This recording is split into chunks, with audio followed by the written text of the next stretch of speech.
يا أيها الذين آمنوا إن تنصروا الله ينصركم ويثبت أقدامكم.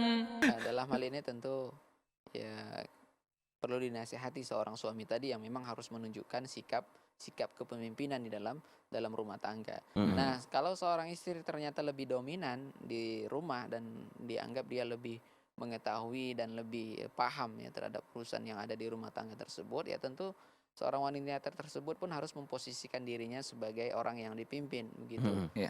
Ya kalau sebagai orang yang dipimpin kan jangan bahasanya bahasa mengatur kan begitu. Iya, betul. Atau bahasa mengajari, ya tentu bahasanya seperti orang yang mengusulkan kan begitu.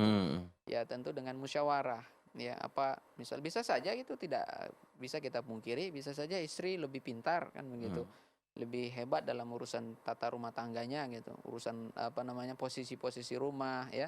Iya. Seorang suami juga sekalipun cerdas ya selalulah ikutkan istri untuk bermusyawarah gitu. Jangan menjadi pemimpin yang otoriter ya.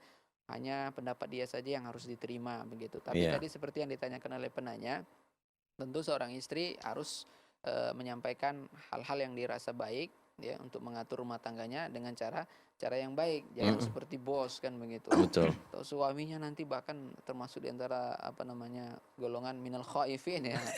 Takut suami-suami Takut istri. Dan ini juga ya kita sampaikan untuk yang ingin menikah ya. Belajarlah, ini perlu fikihnya memang untuk mengatur rumah tangga, fiqhul usrah ya, fikih keluarga. Fikih keluarga. Bagaimana menjadi kepala rumah tangga yang baik begitu. Mungkin secara teori mudah, tapi nanti ketika di lapangan itu perlu latihan dan perlu pembiasaan diri. Oke.